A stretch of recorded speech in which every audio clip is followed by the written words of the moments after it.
Salut tout le monde, ici 14 Radio Libre 02 Maxime F4 JJB. Alors aujourd'hui je vais vous parler du Zaston ZT 7500.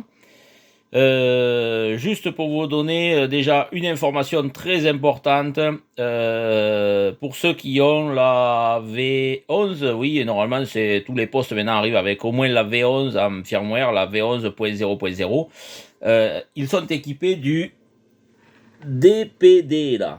Le DPD, d'accord. Alors, quand vous le recevez, je pense pas qu'il est dans le menu en bas, mais il est dans le menu.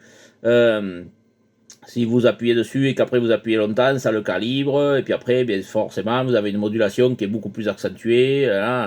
Bon, je vous déconseille fortement de l'enclencher. Parce que moi, j'ai eu un problème là dans la semaine. J'avais le DPD depuis un moment et ça bave. Ça bave sérieusement. Si vous prenez 3 kg de bande passante en émission, eh bien ça fait prendre au moins 5-6 kg. Donc du coup, à éviter, ne l'enclenchez surtout pas. Voilà, jusqu'à nouvel ordre, puisqu'il y aura forcément d'autres mises à jour qui feront que peut-être ça fonctionnera bien mieux, mais pour l'instant, ce truc-là n'est pas au point, d'accord? Voilà pour le DPD. Ensuite, je voulais vous parler du FPGA. Alors, je vous ai fait une vidéo pour vous faire voir comment faire une mise à jour. Ça, c'est un fait. Je pense qu'elle est assez explicite. Il y en a même deux d'ailleurs. Il y en a une qui modifie, où je rectifie quelque chose. Bon, il faut savoir que moi, dans le poste, moi, j'ai la version V11.5.0. Et pour mettre cette version-là, donc j'ai injecté le firmware V11.5.0. Il a fallu que je change le FPGA dedans. Le FPGA, il a fallu que je le passe à la version V11.0.0. D'accord? Ça, c'est le FPGA. J'étais en V10.0.0. Donc, quand vous allez le recevoir en V11.0.0, il aura un FPGA en 10.0.0. Si vous passez à la V11.5.0, il faudra passer le FPGA à la 11.0.0. Et c'est ça que je vais vous faire voir. Alors, vous allez voir que c'est beaucoup plus simple que de faire une mise à jour.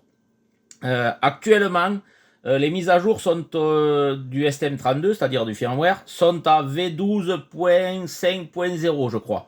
Mais c'est expérimental. Donc moi, je ne les fais pas, j'attends que ça soit marqué stable. Ils ont déjà changé le FPGA, c'est-à-dire que pour les V12, il faut avoir le 12.0.0 en FPGA. Mais bon, ça, je le ferai moi quand ça sera stable. Donc, pour faire le FPGA, si vous voulez passer en V11.5.0, vous passez ça, le firmware, vous le rentrez dedans. Le poste, quand vous allez l'amener, il va vous dire erreur FPGA, ou il va vous marquer que c'est pas le bon FPGA. Bon, qu'est-ce qu'il va falloir faire? Vous allez aller sur le site où vous avez les mises à jour. Donc ça, ce lien-là, je vous le mettrai dans la description de la vidéo. Ça va s'ouvrir comme ça. Vous allez aller... Alors pour les mises à jour, c'est ici, STM32, hein, on est là. Donc moi, je suis à V11.5.0, d'accord, stable. Vous voyez, ils ont sorti la V12.5.0 expérimentale et la V12.4, bon, ils en sont là. Mais c'est expérimental. Donc, je reviens en arrière. Vous allez ouvrir, ça va tomber comme ça. Vous allez aller sur FPGA. FPGA, voilà. Vous allez aller sur Wolf, et je me répète bien, vous allez aller sur Wolf, pas Wolf-Light, Wolf. Ça, c'est pour le Zaston. Après, je ne peux pas vous dire si RS 998 est la même chose. Moi, je vous parle du Zaston ZT 7500. Après, le reste, je ne peux pas vous affirmer, moi, que ça va fonctionner. Donc, Wolf, vous cliquez dessus. Et là, vous allez aller chercher la V11.1.0. Parce que V12.00, c'est l'expérimental. Vous allez prendre la V11.1.0. Si vous mettez la V11.5.0 en firmware, d'accord? Sinon, quand vous le recevez en V11.0.0 en firmware, il a le FPGA V10.0.0. Bon. Donc vous allez cliquer sur V11.1.0. Et là, vous allez télécharger celui-là. Ce dossier-là, Wolf-JIC. D'accord? Wolf.JIC. D'accord? Vous téléchargez. Alors, je ne le fais pas parce que moi, je l'ai déjà fait. Télécharger. Une fois que vous l'avez téléchargé, vous allez mettre le dossier que vous allez télécharger, vous allez le mettre, l'injecter dans votre carte micro SD. Vous sortez votre carte micro SD qui est ici. Vous la mettez à l'ordinateur sur un boîtier prévu pour, d'accord? Et vous injectez ce petit dossier dans votre carte micro SD. Une fois que c'est fait, vous mettez la carte micro SD dans votre poste. Vous allez aller à menu, donc F8 ou menu, menu. Vous allez aller sur SD card. Vous allez aller à File Manager. Et là, avec le fonction, là, vous allez descendre jusqu'à Wolfjik. Il est là le dossier. Voyez, Wolfjik. Vous cliquez sur multifonction. Et là, ça va vous marquer Cancel, Flash FPGA Firmware, Delete. Vous descendez avec le multifonction sur Flash FPGA Firmware. Vous cliquez. Et là, ça va flasher le FPGA. Le nouveau FPGA. Ça prend un petit moment, enfin pas très longtemps, si vous laissez faire. Une fois qu'il a terminé, c'est fini. Votre poste, il fonctionnera sans problème. C'est-à-dire que si vous mettez le firmware V11.5.0, on est bien d'accord, celui qui est stable. Quand vous allez allumer votre poste, il va vous dire erreur FPGA. Ou je ne sais plus ce qu'il marque, mais il vous dit qu'il y a un problème sur le FPGA. Donc de suite, vous mettez votre petite carte SD. Alors, il ne va pas s'éteindre le poste, vous pourrez le faire, sans problème.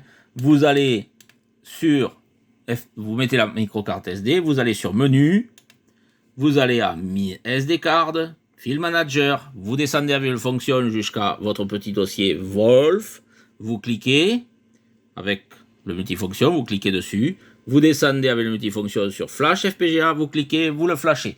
Et c'est fini, votre poste il fonctionnera sans problème. D'accord?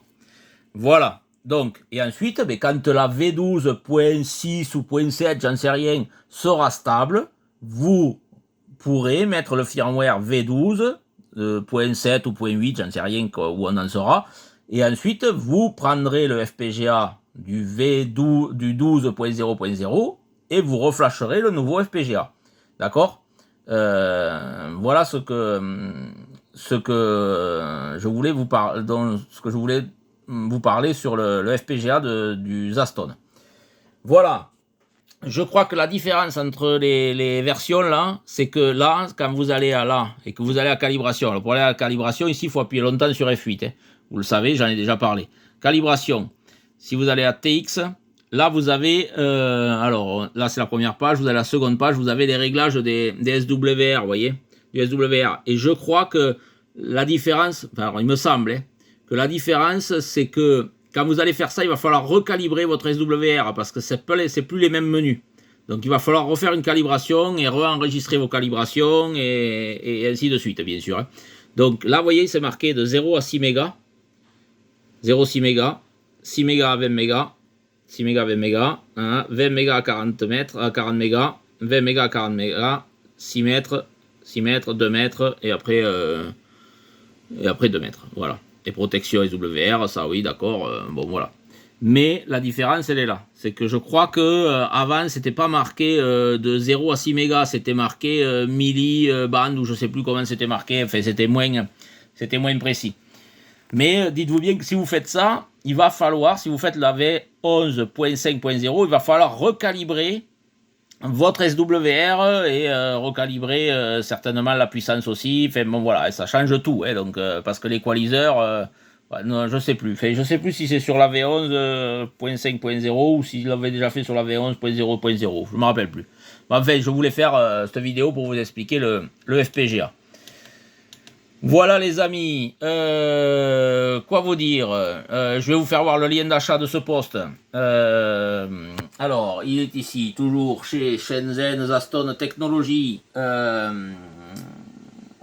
qui ont une garantie défiant toute concurrence. Et je me répète, défiant toute concurrence. C'est le seul vendeur de poste qui va, si vous avez un problème, il vous proposera même de vous renvoyer des PA. Pour le réparer. Bon, vous ne casserez jamais les PA sur ce poste puisqu'il y a une sérieuse protection, puisque au bout d'un moment, si vous insistez trop avec SWR, le poste il se protège complètement et il ne sort plus du tout de puissance. Et pendant 24 heures, 24-48 heures, vous êtes obligé d'attendre que ça veut bien ressortir sa puissance. Mais ça la ressort, donc il est sérieusement protégé.